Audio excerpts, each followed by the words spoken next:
have a presentation, as I mentioned, and we'll have an opportunity for questions and clarification on these proposed plans.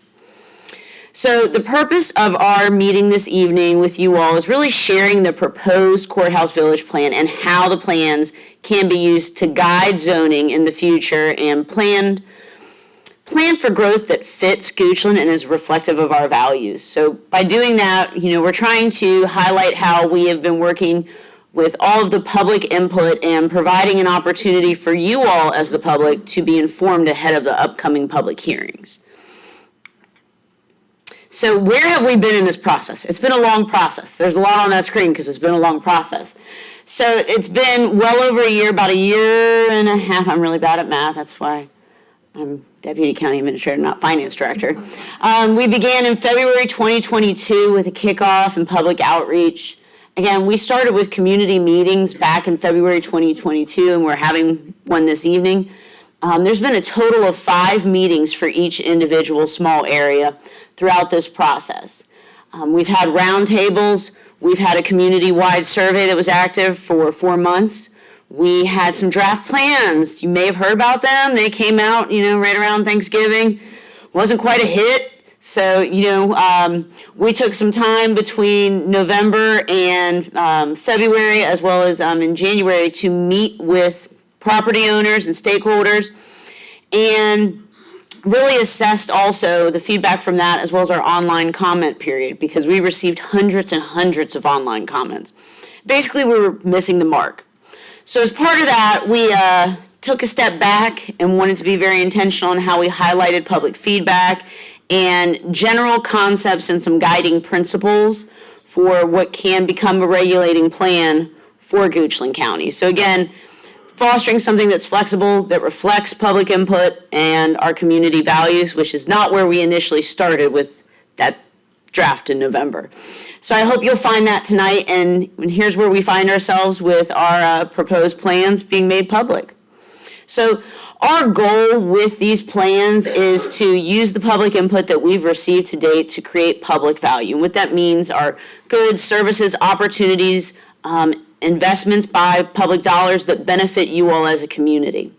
To be reflective and representative of Goochland as a whole, and realistic and relative plans that foster that intentional and thoughtful growth, not just sprawl or not just every one-off application coming in as part of a planning process. And really focusing on how we can also look at preservation, because that is one of the core values of 85% of the county remaining rural and agricultural. So again, we've got some next steps looking ahead. We have this coming week, we will have our Planning Commission public hearings. I encourage you all to come out for those. Those are on Monday and Wednesday of next week. And then in June, we will have our Board of Supervisor public hearings. And that's the middle of June. And so I will note that if adopted, again, if adopted, these proposed plans, staff will work in the following months after June. It will take, months to develop proposed zoning ordinance amendments and design guidelines that will be reflective of these small area plans. And again, I do encourage you all to look at the 5 things to know about our plans. And now I will turn it over to Chuck Rapp with Timmons Group to focus on more what's in the Courthouse Village Plan. Thank you. Good evening, everyone. I'd first like to just say thank you for taking the time this evening to come and share some discussion about these draft plans, allow me the opportunity to present these to you, and hopefully answer some questions, provide some clarity. And with that, we'll dive in. So a little bit about tonight's agenda. We'll talk a little bit about our team that we have here, Timmons Group, and the team that's been working on these plans and some of the resources that we've brought to this effort. We'll talk about our objective with these small area plans, what we're hoping to achieve. What we did also was create an introduction to small area plans as a chapter that could relate to this plan as well as the Centerville small area plan and then any future small area plans that the county might want to pursue. Then we'll dive into the details of the Courthouse Village plan, and then we'll pause for questions and hopefully have some good discussion afterwards. So with that, my name's Chuck Rapp. I'm a senior project manager with Timmons Group. I've been in the planning field in this region, both on the public sector side as well as the private sector side for about 20 years now. At Timmons Group, we're a multidiscipline firm. We have civil engineers, we have transportation planners, we have urban planners, we have landscape architects, we have GIS specialists. So we were able to pull from that the variety of different backgrounds and expertise to really make sure we could touch all the different aspects that we wanted to hit throughout this plan. We're a firm that has our headquarters in Richmond. We have multiple offices in this area. We have offices also in Charlottesville, in Northern Virginia, Virginia Beach. So really, we've been deeply rooted in this region throughout the state for quite some time now, and really have hands-on experience working with Goochland County as well as other localities in this area, very specific with land use law and land use regulation and things like that in this region and throughout the state. As was touched on earlier, just wanted to highlight this timeline. So this has been going on for quite a while. There's about a year spent really in the public engagement side of things prior to us coming on board. And we certainly spent our views first. So as you can see here, it started back in February 22, and then went on a year. We came in around the March timeframe, and we really spent that first month just reading through all of the public input, watching the videos, talking with staff, trying to get a good handle on everything that was expressed, where things might have gone wrong, to ensure that we had the ability to hopefully address some of those concerns and that this final draft plan reflected what was expressed throughout that public input period. Because we really want this to be a plan that reflects the values and the goals of the Courthouse Village area. So what's different about our approach? One of the things we really want to do, which we think is a little bit different than the initial drafts, is to establish a clear plan structure. We want this plan to be navigatable for anybody who wants to read it, clearly see the different sections. So we have specific chapters, sub-chapters underneath it. So the typical things you would see in a long-range plan and broken apart so it's easy to find the information you're interested in. If you're just interested in transportation, you can go to that chapter. So what you have here is just a brief snapshot of our table of contents for this particular plan. We wanted to really articulate the vision from all the public input that we heard. So you see at the very beginning of our plan that we'll get into, we talk about some vision statements. And hopefully that guides the planning work that we did over the last several months, and it's reflected in the recommendations in the plan. One of the things we also want to do is create clear and consistent graphics. So you'll see repeated maps that clearly orient yourself with landmarks, key roadways, so that when you're looking at one of these maps, you know what you're looking at right away. And then anytime we could, we want to use infographics or charts or other things to try and get away from the long narrative. And so rather than spend 3 or 4 pages of text describing something, if we can explain it in some bullet points or a graphic or something like that, we've tried to do that throughout these plans. And then last, we really just wanted this to be relevant and applicable to Goochland County. We want this to be realistic. We want this to reflect Goochland County and be something that can actually be obtained. So if it's unrealistic, we try to keep it out of this plan. I'd love to take a second just to talk about kind of small area plans and what their purpose is, what they aren't. And so any long-range plan is really a 10 to 20-year vision. You're looking out far in the future, and you're trying to guide whether it's growth or just evolution of an area over time, and you want it to reflect that. So it's not an immediate, it's a long-term, it's a slower process. There's a lot of steps throughout that would have to be accomplished or taken on to get to that point. It's usually used as a guide for rezonings or other investment decisions. So you can refer to this. It's not a legally binding document, but it does provide some recommendations to hopefully provide that roadmap or that guide when difficult decisions have to be made as developments might come forward or infrastructure improvements or things like that are identified. What it is not is a zoning change. It does not change by right zoning on a property. It doesn't change what you can do on a property as it sits now. Again, it's just a vision. It's a guide. It's a recommendation. It doesn't change anything on a property at all. You would still have to go through a process of a rezoning to do any of the things in this plan, or go through a funding mechanism to try and fund any of the improvements listed here. But it is just an idea to try and capture that vision so that there is at least something that is agreed upon as a community as to what you want to do moving forward. What we do focus on is the character and the form of the built environment, the natural resources that you may want to protect here, and really try to emphasize that. What's the character of the Courthouse Village 10 to 20 years from now? What aspects do we like now, and how you want to preserve that or enhance that in the future? We try to also align this with any future investment or development so that capital improvements and investments with the county can keep pace with development, so that things happen in a gradual process, so that as developments come and maybe you need more infrastructure improvements, you know where this might need to go and you can really plan to be fiscally responsible. And then last, really try to encourage efficient use of existing infrastructure in land, so that where you have that infrastructure, the roadways, other investments, we want to try to encourage using that area rather than sprawling out. And that allows you to capitalize on that existing investment as well, and really preserve the remainder of the county, which is, I believe, is why many of y'all live in Goochland County. We want to preserve that rural aspect and keep development from just encroaching and sprawling out. So I'll go through a few slides here that show this introduction, and this is, as I mentioned, just kind of starts to put some context into Goochland County and some of the information to provide some background into the two area plans, and in particular Courthouse Village we'll speak about. So this is just a regional context map. We just really wanted to show here with this, where is Goochland County in relation to the region. So you have, Charlottesville to the northwest, you have Richmond to the southeast, you have some of the major transportation corridors, and it also shows where the two small area plan boundaries are within the county to show the relationship between the county, the region, and all of that. One thing we looked at was transportation patterns. So just wanted to provide some context as to where commuters were coming in and out of the county, especially in how they relate to the two villages. And you can see there's predominantly a lot of traffic to the east with the Richmond area coming in, a lot more traffic towards the Centerville area for sure with a lot of the employers there and things that you have, and then some of the smaller corridors in the surrounding area feeding the other parts of the county. Also took a look at employment centers, where some of the major employers, and I think this really helps to highlight how we approach these two areas differently. So you have Centerville, you have a lot of major employers there, a lot of private sector employers, whereas in the courthouse area, a lot of public services. So you have the county administration buildings, you have the school board buildings, you have the community center or the community college, you have the correctional facility. So there's it's a different type of employment, a lot of different type of use that we want to think about when we're doing this long range plan. One of the main things that we really wanted to highlight here were the community goals. So we wanted to try and look through all the community input that we heard and try and get some takeaways that seem to be repeating through all the different documents and everything that we had heard from the input up to date. And so we really came to these 4 bullet points, which we hope capture a lot of the input that was heard. And it was this desire to promote small business, particularly in the village core here in Courthouse Village.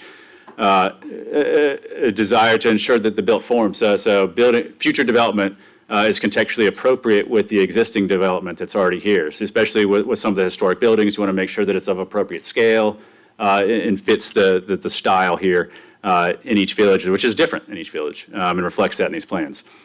There's a strong desire to have walkable public spaces. So we're talking about sidewalks, public spaces for maybe it's a plaza or greenway connectivity, and really multimodal kind of transportation elements throughout these plans.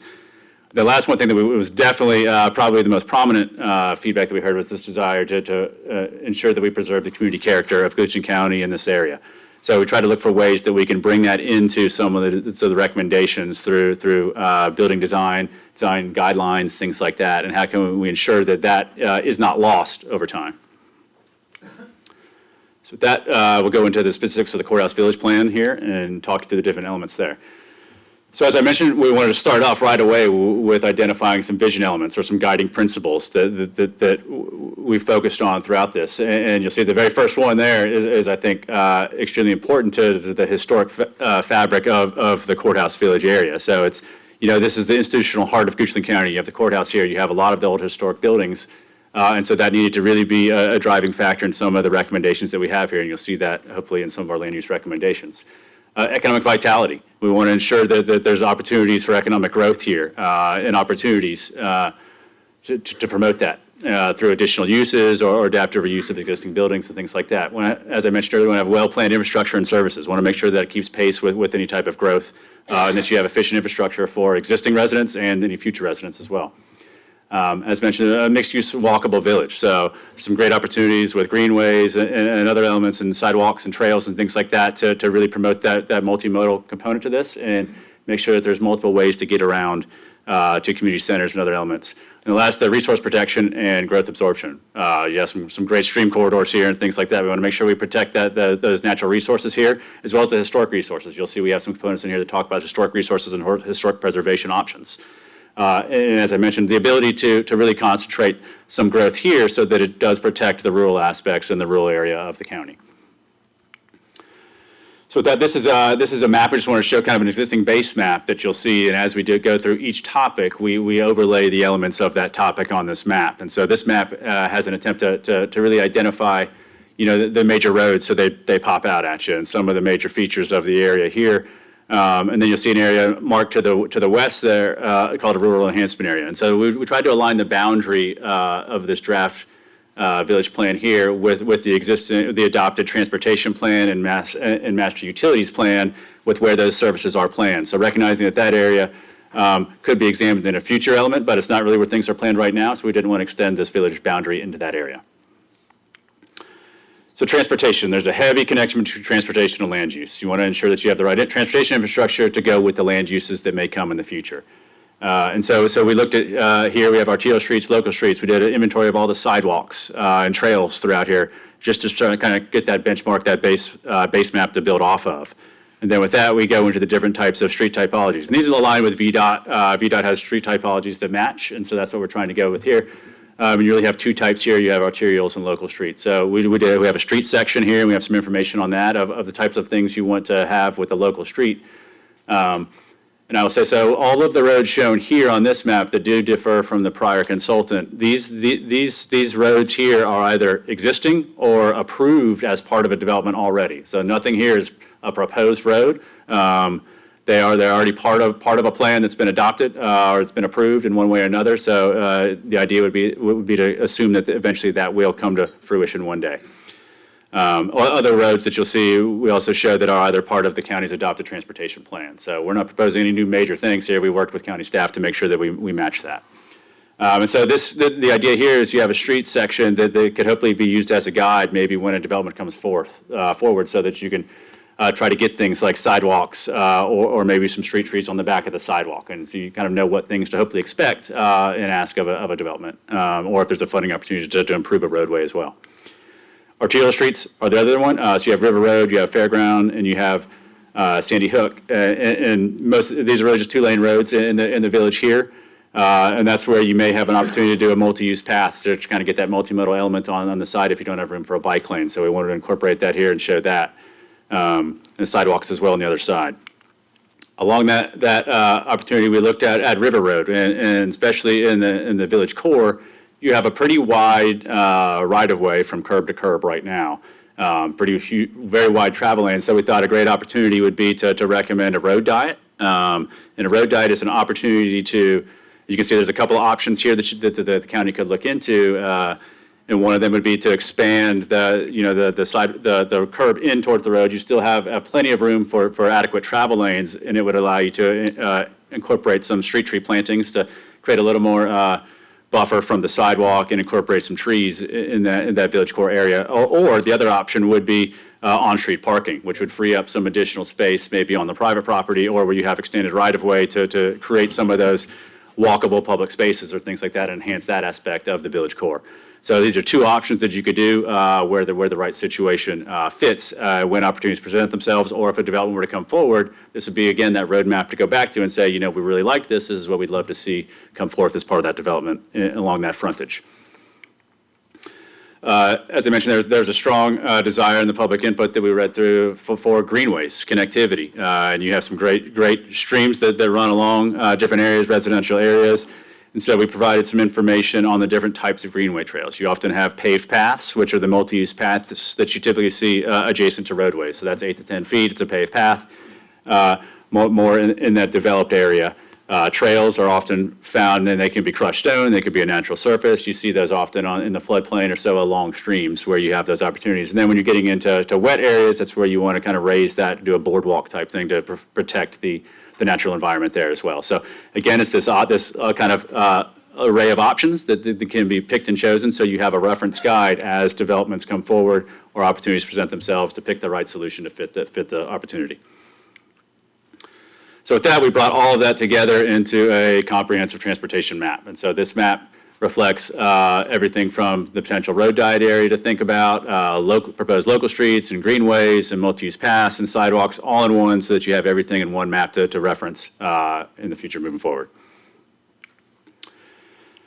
Other elements that we looked into is parks, recreation, open space. The desire to have walkable open spaces, access to recreation, and so we came up with a couple of ideas here. The first one shows a pedestrian enhancement zone, and this is if that road diet were to be implemented, and you may be able to take some of the that need for parking and put it on the roadway. It would free up some space that is actually in the right-of-way in a lot of areas in the village core there to do an enhanced pedestrian realm there, where you could have expanded sidewalks or maybe some additional landscaping or some seating along that roadway.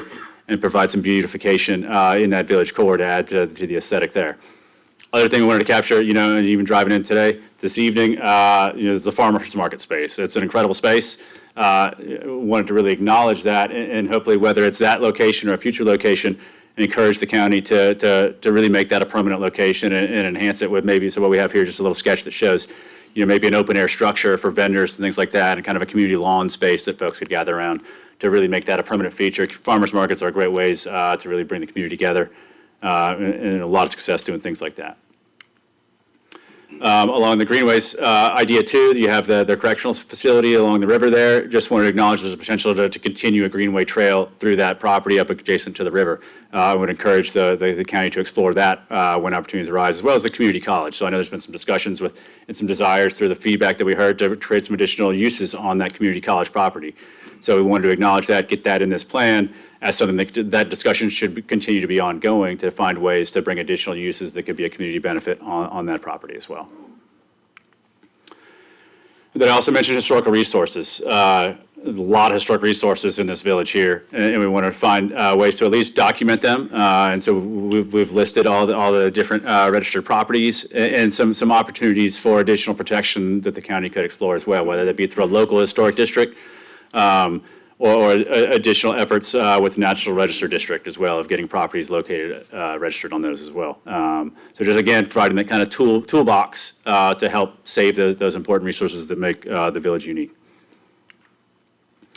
And the last, probably the most important topic to most people, I'm sure, is land use. And so this is our draft land use map. One of the things we tried to really do was simplify what was done by the prior consultant. It was pretty complex. There were a lot of things on here, from overlays and multiple districts, and we really tried to kind of simplify that back while still kind of accomplishing what that intent was. And one thing we really tried to focus on was the idea of having higher intensities along the village core that radiate out to lesser densities as you get to the edge of the village and then out into the rural areas. So you have that kind of gradual transition.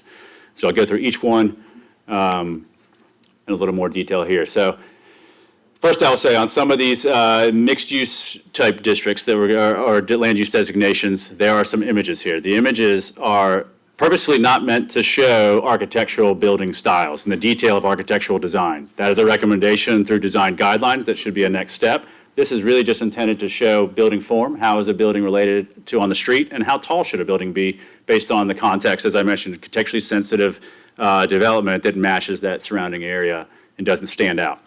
So in the historic heart of here, right on River Road, we recognize that needs to be a little lesser intensity. We don't see anything that really should be more than 2 stories in that area. That really seems to match what's out there now from a height perspective, and that would allow you to have that mixed use, whether it be multiple uses, a different use on the ground floor and a second floor, or the same use throughout. And one of the things we really wanted to encourage was those buildings be brought up closer to the street. So a lot of the older historic buildings have that strong street presence, so that you have that window shopping, the storefront feel. We want to continue that pattern so that it doesn't break it. And if you do want to have parking in the front, we would recommend that you do a small amount of parking in the front and try to put the majority of the parking on the side or the rear.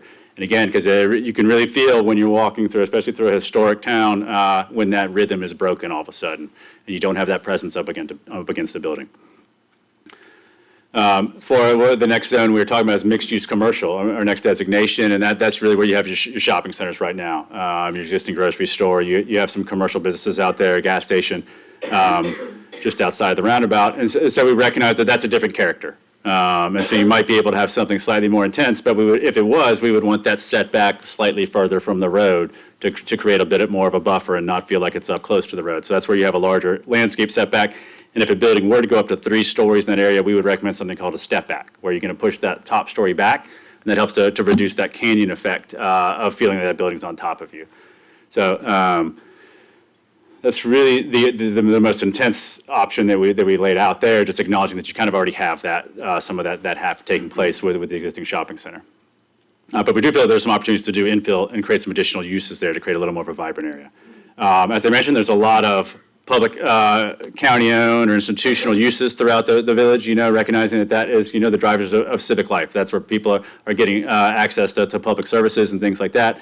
And really just want to identify that as a key feature in this village. Moving forward to the residential categories. We have two residential categories in our land use maps here. So we have neighborhood residential, which is the one that's a little bit tighter to the village core and to the mixed-use commercial. And then those are the slightly smaller lots where we have a 2 to 4 acre unit count there. So you want slightly smaller buildings, maybe houses oriented towards a sidewalk or common green spaces, things like that, amenity spaces.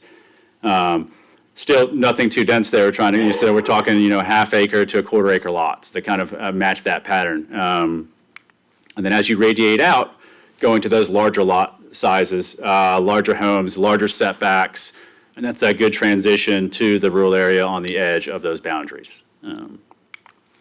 With that, we wanted to identify different housing types, again, to give a little more information to form. So you can see kind of throughout this plan, we really focus on building form to make sure that, again, it's contextually sensitive to the existing developments that are here and fit. So with each of these, we've got townhomes, which of course are your attached units. You may have several of them in a row, and we kind of identify which those are appropriate in. Then we go through the duplexes, the double units, and then the single-family cluster, and then the single-family large lot. So in the single-family cluster, you could have in the neighborhood residential, and then if they were slightly larger lots, they may be able to fit into that single-family residential, whereas in the single-family large lot, that's really the only thing that's in that zone. As you work through, you may be able to incorporate some townhomes, and it's closer into that village core as well, and that's where you would have those tighter lots. We also tried to identify and tie this back to the county's adopted zoning. And so we have some charts in here. This isn't meant for you to read through it all here, but I just want to show it as an example of land use controls, again, regulatory controls that the county would need to look into to help bring this vision forward in the future. So it talks about the intent of each of the different land use categories. It talks about the primary uses, which we would recommend, and the secondary uses. Secondary uses have to be supportive of that primary use. So if something's listed as secondary, it's not the only thing that you would want on that property. And then we identified the different current zoning districts that those might relate to. So if someone wanted to rezone, they would have to look into one of those and see if it matches. And we acknowledge that some of those current zoning districts don't really work as they are. And so there's additional work that would need to be done by the county to bring those to life so that they match this plan. A lot of that has to do with kind of the mixed use. Right now, there's a mixed use PUD zoning district, which is, I think, is 20 acres. And if you want to have some of that smaller mixed use infills, particularly in the village core, you would need to reduce that to allow some of that mixed use to happen. So we identify opportunities for additional overlays on your arterial roads for landscaping, things like that could be enhanced. Design standards, definitely something that we would recommend be developed to help guide that architectural form. That's really the next step here. What are the key features of building design and landscaping that you want on that frontage, as well as zoning amendments for the zoning districts. And that could be things like landscaping, sidewalks, some of the images that you saw to make sure that when developments come forward, you do get those sidewalks on both sides of the streets and things like that. Then we went through and we kind of brought everything together in the end here of recommendations. So within each chapter, there are recommendations that I've mentioned, and we brought that all together in a priority list, and it gives some information under each one so that the county does have the different opportunities, different options to help implement so that you can bring the idea through this plan forward over time as opportunities present themselves. And hopefully, as you come back and review these plans in years in the future, you'll see that some of these things have been ticked off, and you continue to work through that list and see that progress happen over time. So with that, just a reminder of the upcoming days, public hearings next week, and then public hearings with the board as well in June. And I will stop there for questions, and hopefully I can answer questions or provide clarification as needed. Thank you.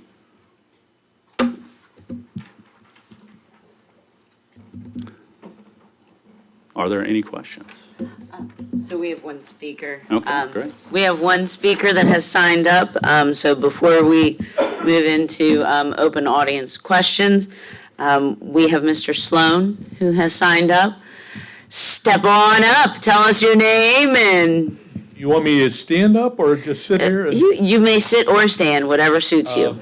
I'm lazy, so I'll sit down. My name is Ben Sloan. I live at 2052 Maidens Road, Maidens, Virginia, 23102. Thank you for the opportunity. Can you talk about the extent of this as a plan? Looking at this document as compared to previous, it appears this is more a very high-level overview, and there's a lot of substance and analysis that's not included in this. Can you talk about what analysis was done? In particular, I would ask about transportation, data collection, and so forth. And then if, for example, one of the things you've talked about is increased load on the land in terms of number of houses and so forth, how that would affect the thoroughfares, in particular the Route 6522 corridor, River Road, and then also in particular Fairground Road, as it's the east-west corridor for this area to Short Pump and other areas. Certainly. Yeah, so this is purposefully at a high level like that, and I would recommend that any long-term land use plan be at that level, because you want it to be flexible, you want it to be adaptable, and you want it to just articulate a vision. So we did look through a lot of data. We met with transportation planners. We met with a lot of staff. And one of the things we did, we brought in the county's adopted transportation plan rather than do additional studies, because I really feel that so you have that overarching, you have a comp plan, then you have more detailed small area plans or corridor studies and things like that. And they often recommend additional, more detailed work. So very detailed study and analysis of a particular corridor really should be a project that I would recommend comes out of a plan like this, just like design guidelines or zoning ordinance updates. When you try to put too much complexity into a long-range plan, it can often be difficult to really, it becomes too difficult to be adaptable over time. And because a lot of those improvements may be dependent upon funding sources or things like that, or we don't know exactly what developments are going to come. Similar to a land use build out, a lot of people may want to know exactly how many houses is this going to be. That's a very complicated task that involves a lot of analysis as to infrastructure and regulations with the ordinance, and so this is trying to stay higher, whereas some of that could be a next step if there's a particular focus that would want to come out of it. So therefore, and I don't know what my guidelines are, my guardrails are here, but what would you suggest then with the increased loading of house rooftops, which is necessary for one of the goals, small businesses? Certainly. How that then would be carried forth in just some other work that would be done at some point in the future, so that other analysis would all be incumbent upon, let's say, anything that comes out of this. Whether it be, and I'll go off into another thread real quick, which is, you mentioned the stream, and that particular stream comes from the place that's commonly known, if you're a come here even, or a long time, the dump. And I assume the analysis, and I haven't looked at any analysis, has been done in a long time, but some of the effluent has some problems with it from that stream. So things like that would be carried forth beyond this. Certainly. And so this is, again, high level. And the approvals then that are occurring or will occur through the Planning Commission and the Board of Supervisors is just, this is a goal we want to reach at a very high level, is basically what it is. Correct. And one of the benefits, for instance, you mentioned the streams, or maybe having a greenway on an adopted plan like this, is if you were to apply for funding to maybe do some stream restoration or some improvements, or even a greenway trail on that, the first thing that you're going to get asked from the Department of Conservation and Recreation is, do you have an adopted plan that shows a greenway on that stream corridor? So it really gives you some backing, or for a road improvement, bringing the transportation plans that the county has adopted into another adopted document provides additional importance that the county's behind it, the Board of Supervisors are behind it, and this is a major road, and so it needs to be a focus for VDOT for funding and opportunities like that. So in the conclusion, or I'll say the last pages, we're talk about different aspects of implementation.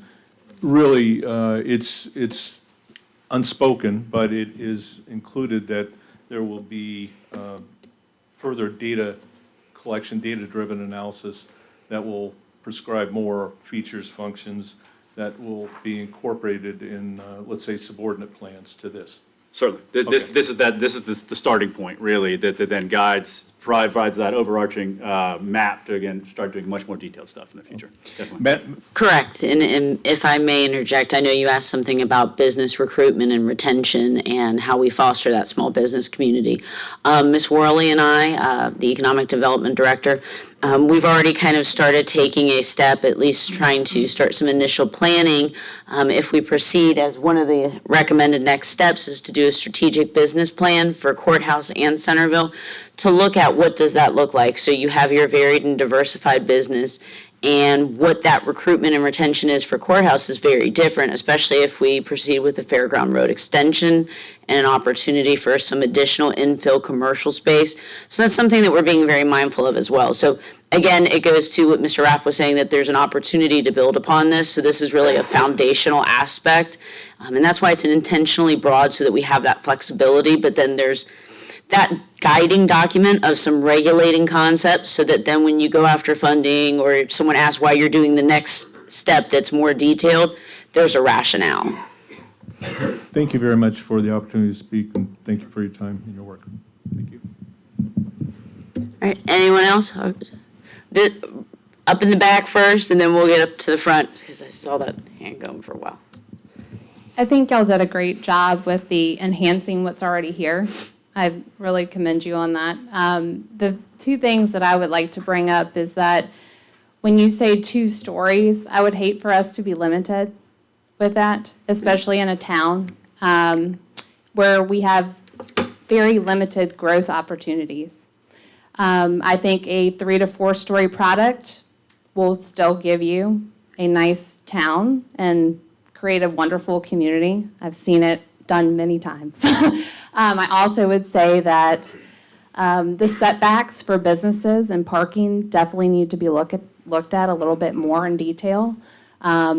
I would say parking is going to be huge in your growth areas for business opportunities. So I would encourage that to be looked at a little bit more. I would say setbacks are also, crucial to businesses. To see that you're asking more of a setback could, again, when you have such a tight growth area, be a problem. So I'd hate to limit businesses that see this as a wonderful opportunity to come to our county. Again, like I said, enhancing what's here, I like it. I like what you're doing, where you're heading. Developers will obviously bring to the table, so leaving it open, I can see the advantage to that. But I would say that, this is, if you want to make it special in these growth areas, I encourage you to really look at a denser product type, parking, and setbacks. Thank you, and could you state your name, please, for the record? Kate Garrity. All right, and I think we had a question here in the second row. My name is Janet Lear, and I was on the Planning Commission with Knight Bowles about a century ago. I was curious to know, the staff meet with property owners and the stakeholders. How did they respond to your plans, the foundational plan that you presented? So that meeting was trying to, after we had our initial drafts come out, that was meeting on those initial drafts and what did we really need to focus on and try to improve upon. And so part of the feedback that we received overwhelmingly was that it was very restrictive. There was a lot of heavy information layered in, was not user-friendly, and it was not representative of Goochland with its images. There was a lot of focus on density versus form and character, too many land use descriptions. I mean, even for some of our property owners that are working to advance developments in the Centerville area, there were too many hodgepodge land use categories. For Centerville, we went from 11 categories to 6. Courthouse, here where we're at tonight, we had 6 categories, now we're down to 4. No, sorry, 6. We had We've got 5 now. 5. So we've narrowed it down. Apologies, it's been a week. I'm probably getting sick too. Thanks, Vic. So you're saying, in response to what was presented previously, this is what you have now. Have you gotten, Yes, have you ma'am. had meetings with them, with the landowners We have, on the Timmons plan? no, ma'am, we have not had meetings. So we had a year and a half, a little over a year of comment period where we received hundreds and hundreds of comments. This is an effort to put a bow around all of the comments we've received. We have had meetings and discussions with our planning commission, with our members of the board over the last 2 months, making sure that we're coming along with a approach that is acceptable and that we're at least laying that foundation. Because again, this is not designed to be the end-all be-all. Oh, I know, yeah, you're very clear, that these are recommendations. But I was just curious to know what their feedback was at this point, because the landowners are, critical. Yeah. Correct, and there was landowner feedback that was taken into account with the work that we have done Great. now, that is reflected in the current proposed plan. I'm one of those that did a PhD on writing up recommendations for both villages. Oh, nice. Any other questions?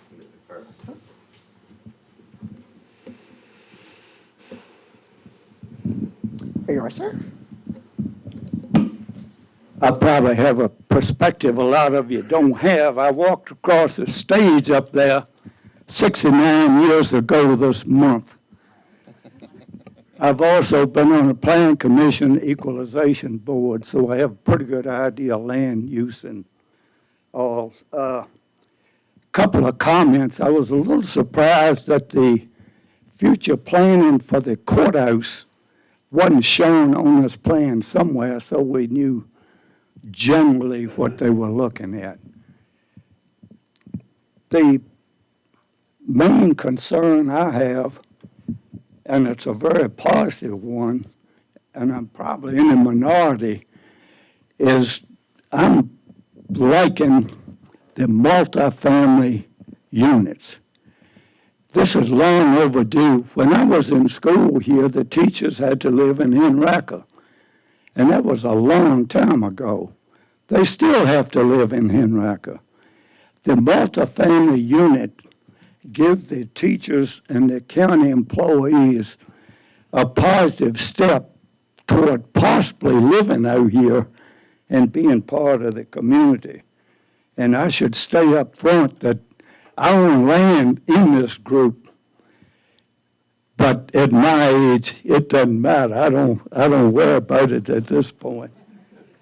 But if I remember one of the earlier meetings, they said there was $149 million leakage from the Goochland Courthouse area of people shopping in other localities. Multifamily housing should alleviate some of that, as well as offering a place for people to live out here and become part of the community. The other thing that I like is the greenways. That is a very positive part, I think, of this plan. Thank you. Thank you. Okay, one right up here. Hold on. Behind you. Thank you. I'm Anita Heil. I live on Robinson Road. We may have a different perspective. We moved here from Henrico. And one of the reasons we moved here from Henrico was to get away from the multi-housing, the 3-story housing, the multi-family housing. We want to keep Goochland rural. I like the plan. I like the 2-story. I would love to see Goochland Courthouse become the next Gordonsville. I go to Gordonsville to shop. I like going through Gordonsville. Lots of people go through Gordonsville. Wouldn't it be great if we could go through Goochland Courthouse the same way and bring in businesses and small businesses? That's what I'm looking for. So anyway, that's my perspective. It's not a question, sorry, but I just had to say it or I'd bust out of my seat. Thank you.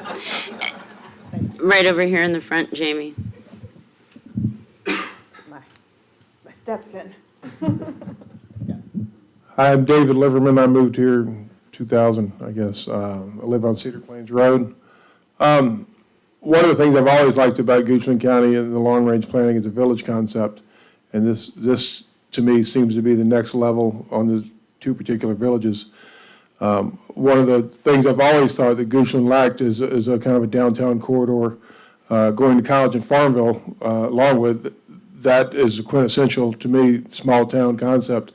And that, that's got 2, 3, and even 4-story buildings, but it just doesn't seem urban. So I guess it's how they're built. I'm fine with if there was an area that was, supported a couple of blocks. I think what we miss is side streets to some degree. We have the main street. With this concept, I would think you would need side streets on either side with residential or parking or both. But I am a fan of this whole plan. I guess another question I noticed, it looks like the highest density was townhouses.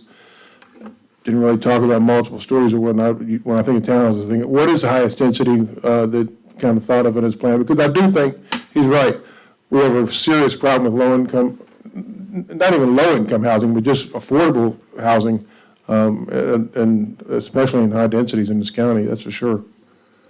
Yeah, certainly. So, and I will say to the multifamily point, that wasn't allowed use in the mixed-use commercial. So that's where we did see some larger buildings, and that's why we asked for a little slightly larger step back.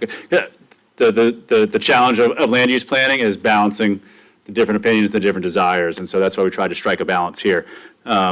Townhomes, so in the mixed-use areas, we actually stay away from the word density to an extent and try to just talk about building form. So we talk about how high, what's the location to the street, because it's also very hard to understand density. It's one thing most of us can picture what a quarter-acre home site is for a single-family home. Pretty hard to understand what 20 units an acre apartment complex is, or the small infill mixed-use building that is in a historic core on a Main Street type approach. You can get up to a pretty high density if you're on a 1/8 acre lot and you're doing a 2 or 3 story building very quickly. You can get up, I've done tiny ones where you're up to 20 units an acre because you just don't even have but 1/8 of an acre. So that's why we try to just talk about form and get away from it a little bit. Yep.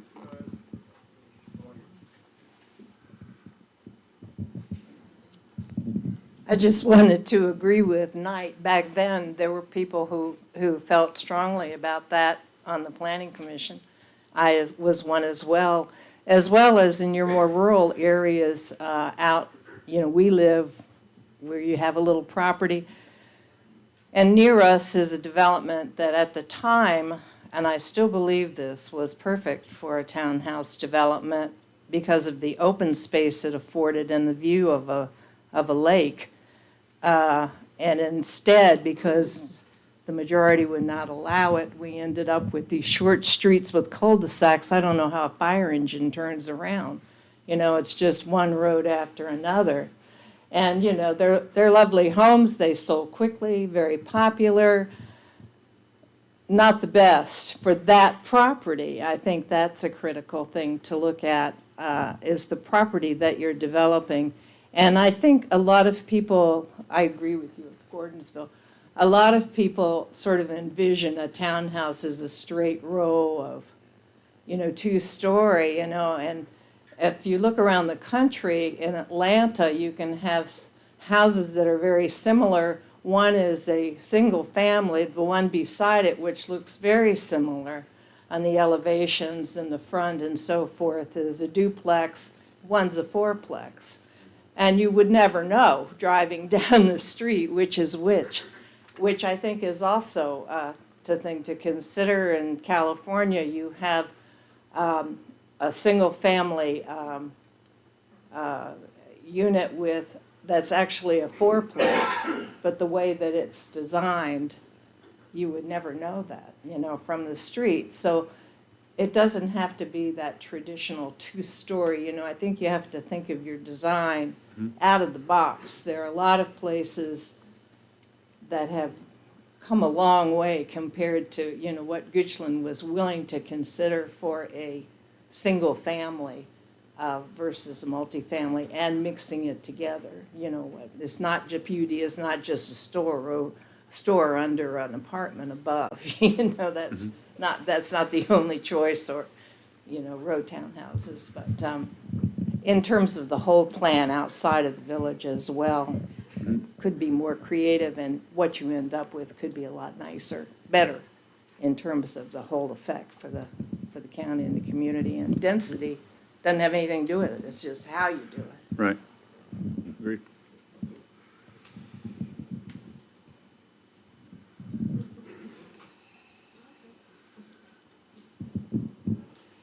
How are you? Jonathan Lyle. I live at 1521 Mannequin Road. I'm not bragging, but I am going to admit I have the benefit of a Bridgewater College education. And density is not hard for us to understand. And density means more people. And Austin will probably tell you more people means more demand on roads.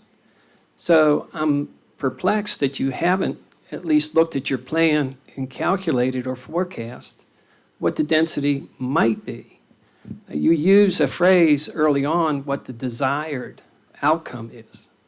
And so if you're recommending, as in Centerville at one time, 16 density to the acre, it starts to put a demand on not just the roads, but the school system, as well as the EMT and the fire and the sheriff's department.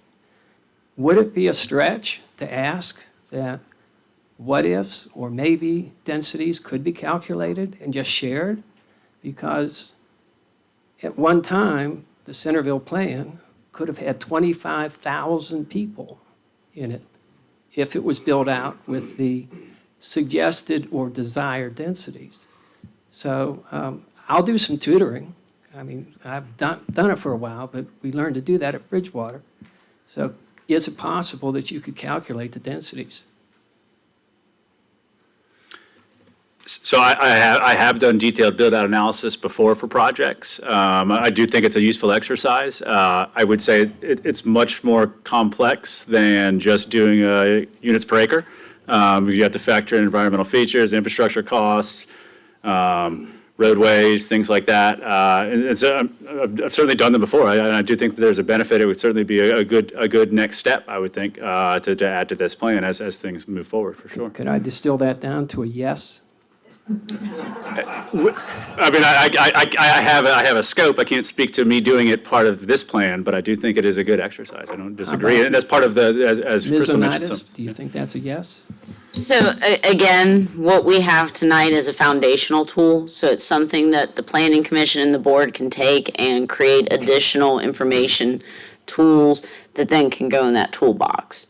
So again, it's not that it's off bounds. This is designed to be the foundational piece. And so when you get the detailed information, that's through recommended next steps and additional analyses when you want to look at concerted areas. I will also say that within the plan as a whole, we have a GIS map that was done by our GIS coordinator, Mr. Worley, that shows open vacant lots as well as developed lots and those planning to come online. And the total sort of footprint in square miles of each small area, and that is included in the small area plans. I don't have a master's from Bridgewater, so I didn't understand all of that. I'm sorry. My apologies. I cannot commit to spending without allocated funds, so I guess that's a short answer.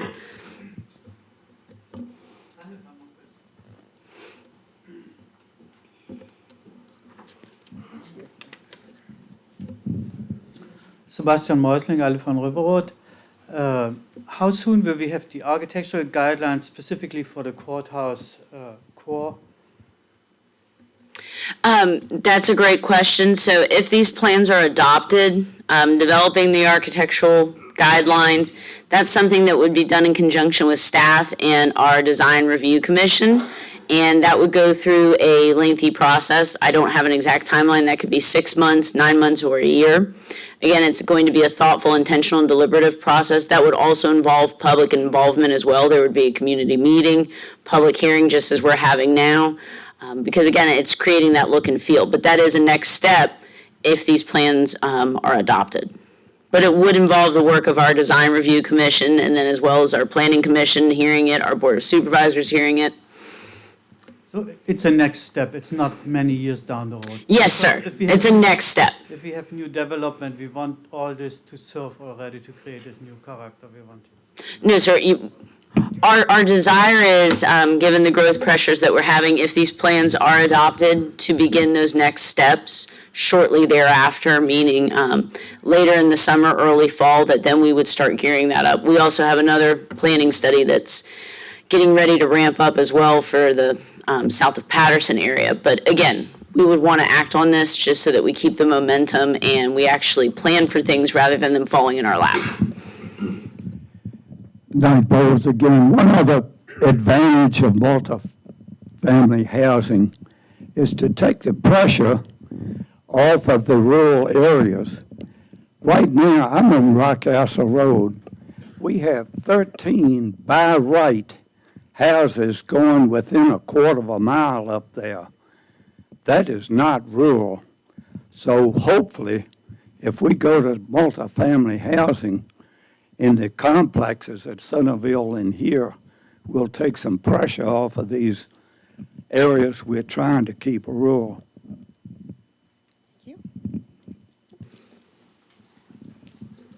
My name's Eric Greenbaum. Recently, there was a very detailed study, VDOT study done on Fairgrounds Road. Was that incorporated into any of your thinking regarding the small area plan? We'll let our transportation manager answer that because that could be a detailed answer. Yeah, Austin Goin, transportation manager for the county.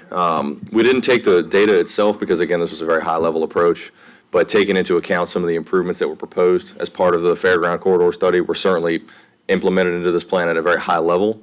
But as far as the specific data points, they were not a part of this plan. So we're going to give an opportunity for one or two more questions, and then we're going to work on wrapping it up. Again, I want to remind everyone that our next steps, looking ahead, we have our public hearings coming up.